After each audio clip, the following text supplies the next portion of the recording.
Guild Wars 2, we were talking about them specifically, especially as it comes to Legendary's Best in Slot. They've released today a studio update for the Guild Wars 2 in 2023. So welcome in, everybody. If you guys like our content, be sure to like, sub, share, comment below, and let us know what you guys think about this. But let's go ahead and dive into this to kind of wrap up today's show specifically.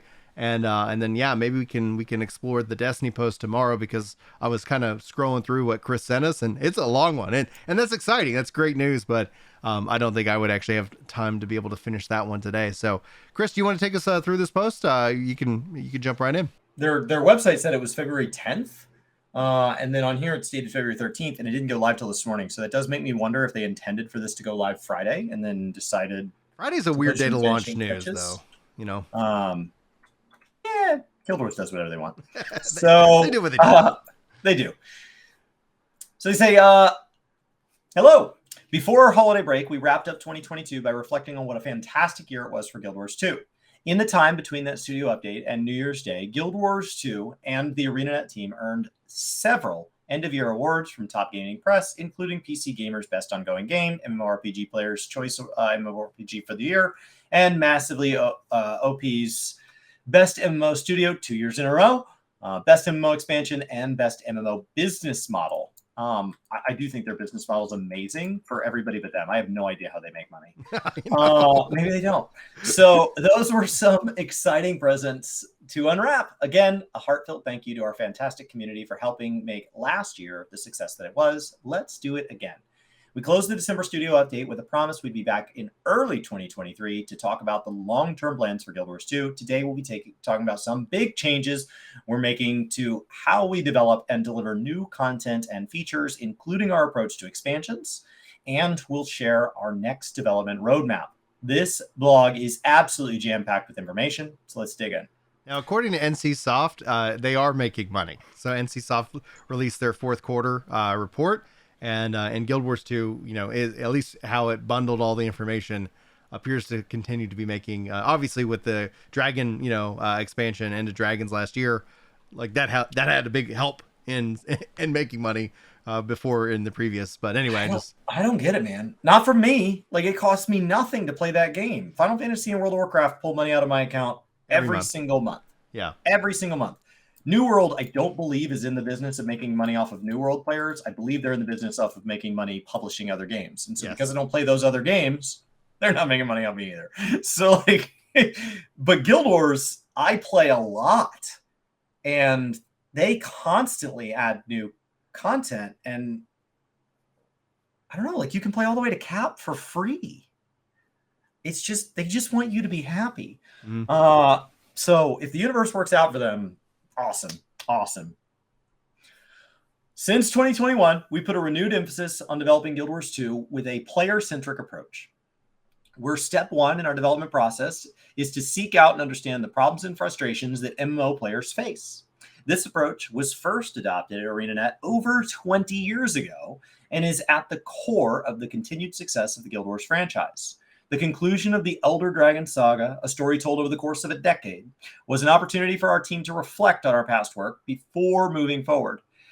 We evaluated what has and hasn't worked over the years and used those insights to redefine how we develop and release content for our players. Our goal for the next phase of Guild Wars 2 is simple.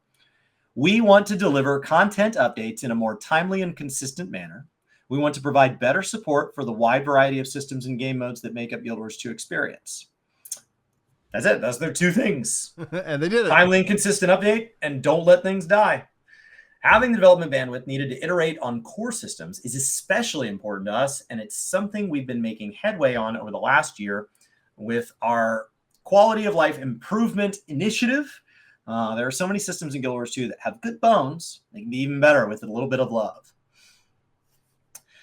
The first step towards accomplishing these goals was to rebalance how we allocate development resources across the project. Historically, with few exceptions, living world seasons have required the focus of nearly the entire Guild Wars 2 development team to deliver them at the size, quality, and cadence that our players expect. This made it difficult to simultaneously develop expansions while supporting the game with regular content updates. It also meant that many areas of the game went under-supported. In the next phase of Guild Wars 2 development, we're taking a more balanced approach that will allow us to provide more support for popular game modes, make frequent quality of life improvements to core gameplay systems like professions, deliver new features, and expand the world of Tyria with satisfying, immersive story updates. Our future expansions for Guild Wars 2 will be the backbone of this new approach. Rather than launching an expansion every 2 or 4 years with a living season in between, we'll be releasing smaller expansions more frequently at a slightly reduced price and adding additional content for those expansions through quarterly updates. Nice. Meaning that the next big release is only ever a few months away. Smart. The first release is an expansion cycle, is the launch point for a new story arc, bringing with it 2 new open world maps, 2 strike missions, new gameplay and combat features, new masteries, new rewards. In the following quarterly updates, we'll add another open world map, additional story chapters, challenge modes for the strike missions, a new fractal dungeon, and a new challenge mode, new rewards, and additions to the new systems introduced that expansion. Once the expansion story is complete, the next expansion will be right around the corner. This is the Final Fantasy 14 model. Like, hands down, right? What do you think? No. So what it does different is something closer to what World of Warcraft does, where your patches also come with a new open world zone, somewhere new to explore. And I understand that people look at Bosja's Adnor, but Bosja's Adnor are only usable in the one way. For us to have Diadem now as a gathering zone, it had to replace old Diadem. And so you end up with no new places to go. You have new things to do every 4 months. You have no places to go. Well, let me rephrase that. Guild Wars is a way more exploratory game. Right, but let me rephrase that in terms of like the influence of Final Fantasy 14. Like I always say, like when you look at what Final Fantasy 14 did, news, content. News and content. You're always within like a couple, like you don't have to wait like years, and also doing so in a very consistent, predictable way. People can discount the consistency and like, oh yeah, they're not like, you know, coming out with, you know, all this other stuff that I wish that they would, like, and I'm guilty of that. But at the end of the day, like for the average gamer, for the player who especially is on a break, you're never out of an earshot of somebody talking about 14, whether they're streaming it on Twitch, talking about it on Twitter, a video of it on YouTube. You're always having that, you know, that invitation of like, hey, people are playing content over here, rather than what we saw with World of Warcraft and even with Guild Wars, where it's like, yeah, we don't know if we're going to get, you know, like, we don't know when it's happening. We have absolutely no clue to when we can start getting excited about what's happening next. Yeah, cadence-wise, every other year with a patch quarterly seems to feel really good. Theirs aren't quite quarterly. It's 3 times a year. It's every 4 months. Yeah. But then they have half patches every 2 months. And so they end up kind of riding that line where for the average player, you're never going more than about 12 weeks without something that you care about over the course of the year. Some invitation to come back and play the like Deep Dungeon. You know, we know that's dropping here in a couple of weeks, right? Like, oh, here you go. You know, you've been waiting for a long time, and then you have that, and then at least that, because it's going to satisfy somebody. It won't satisfy everybody. Like the smaller chunks of the meal, you know, like it isn't going to be like, oh man, I wish, you could put all this together on a plate at the same time. Yeah, but this is more sustainable from a development, you know, structure approach. So you're not necessarily like burning your team into the ground and then they're all like, well, we're out, because there's greener pastures somewhere else, right? So even in game development, like it's not all done within a bubble. Like humans have the ability to be like, all right, I'm either enjoying my work or I'm not. But anyway, the spring roadmap. Okay, so the next chapter for Guild Wars 2, End of Dragons, arrives on February 28th. Man, like every time Guild Wars. Hey, Boom. Destiny has got an expansion? Boom. Same day. Let's go. I mean, they also like, this kind of 2 weeks out is really nice. What I like about the way Final Fantasy does it is that you get a way out warning, and then you get a reminder about 2 weeks out. You get a reminder at that 11-day mark. And so I think the 2 weeks out is what reminds you, oh yeah, that is soon. I should definitely make sure I'm not doing anything. But like my wife's going to go with a friend on a trip this summer because they want to go on a trip. They're turning 40 and they want to make a big thing of it. And so and they don't have anybody to go with. So they're going to go with my wife. And then my wife's like, hey, we should do something in June or July. And I was like, well, remember, FanFest is in July. Mm-hmm. And she's like, okay, well, maybe May. And I was like, well, remember, in May, I'm going to go out to Virginia and do Murph with my college roommate. And so then she's like, man, we really need a shared calendar. And she's like, do you know how far out you could predict your work schedule? And I was like, I have a spreadsheet and I'm within a week always. Yeah. And she goes, is that the most accurate? And I was like, no, there's one other guy in the community that regularly puts out predictions for all the patch times. And he's right about as often as I am. And so like, I know when we don't agree on a date, if one of us is wrong, it's probably the other guy's date. And I don't think we're the only people to predict. It's just the only person that like I consistently see their predictions. And that's Mr. Happy. His dates aren't always in line with mine, but we're usually within a week of each other. And it's because it's a predictable schedule. It's a super predictable cadence.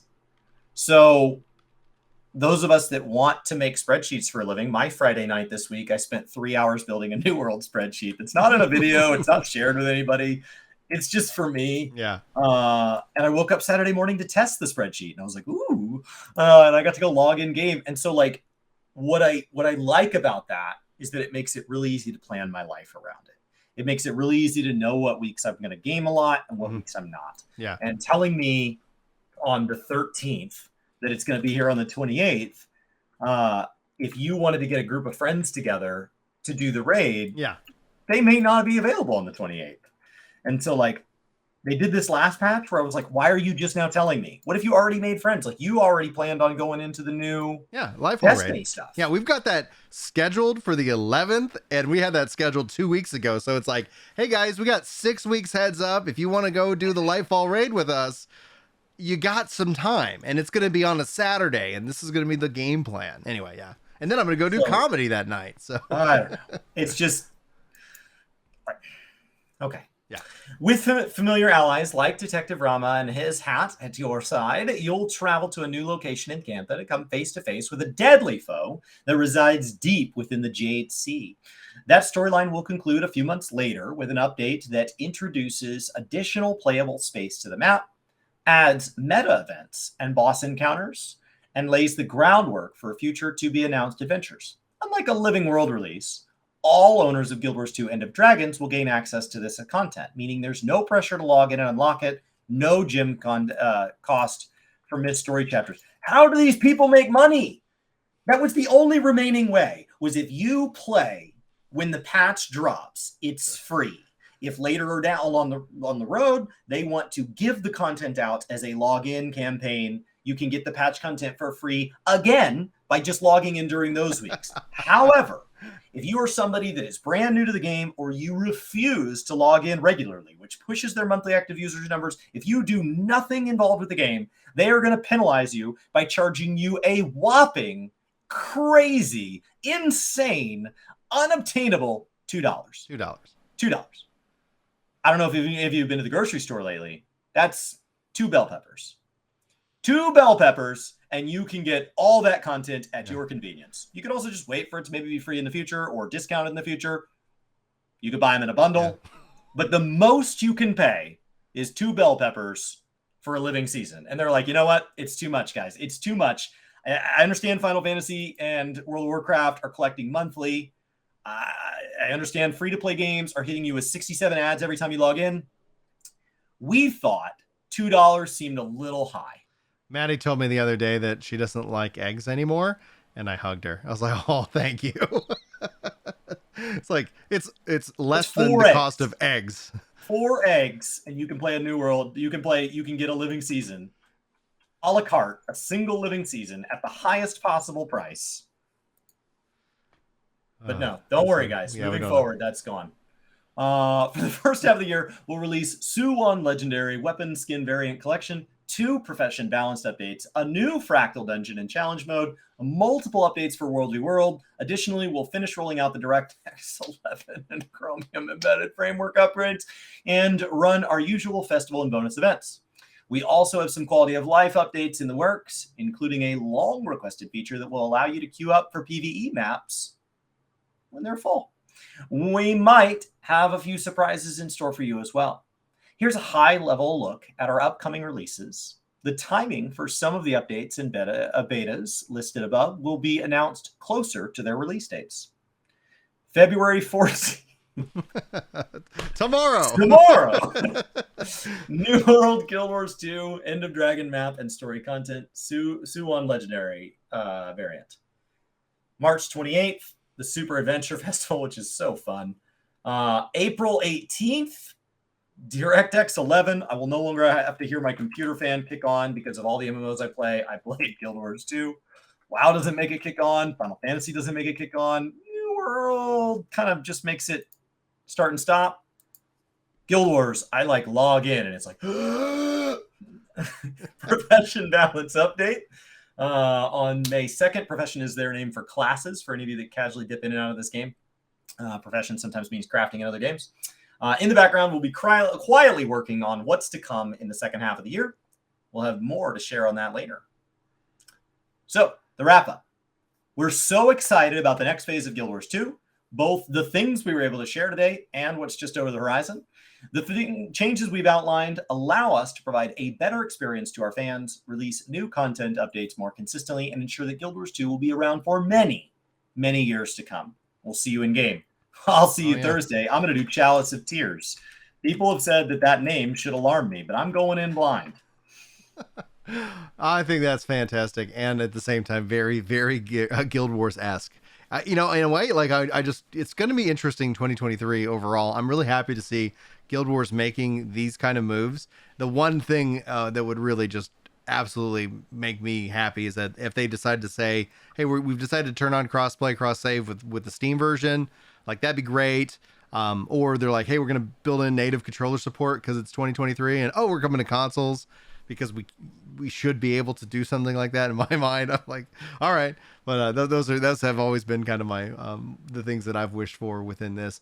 And then it's you got coming out like on the had nothing else planned. So that was the thing that hurt me. Like I own End of Dragons, and every time I've been like, all right, nope, got another thing I'm gonna go play for a while, and then it's like, nope.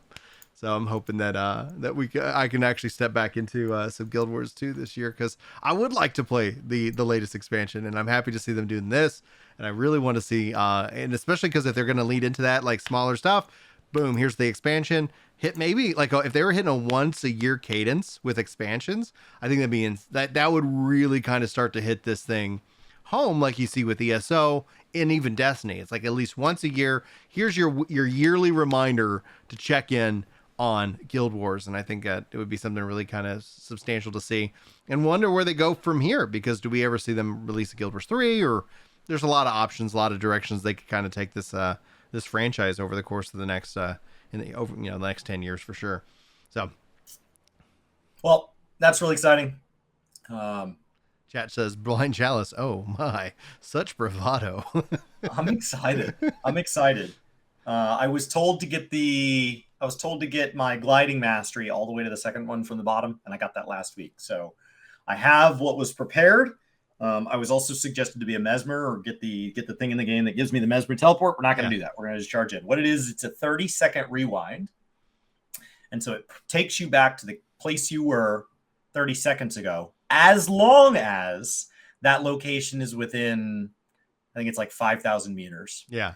So most of the time, that means it takes you back to where you were. However, with jump puzzles in particular, which Chalice is, I thought I finished all the jump puzzles in the game, but there's some that are locked behind living seasons. So people are like, oh, you haven't done Chalice. And so as I go into Chalice, my experience with jump puzzles has been occasionally, if something's like a really big jump puzzle, like Lion's Arch or something like that, or some of the ones that are really high, you might actually not be within 5,000 meters. So I don't know how high Chalice goes, but it's not a cure-all. That does not always take you back to where you were 30 seconds ago. There are definitely jump puzzles where I've been told that will not take me back. Yeah.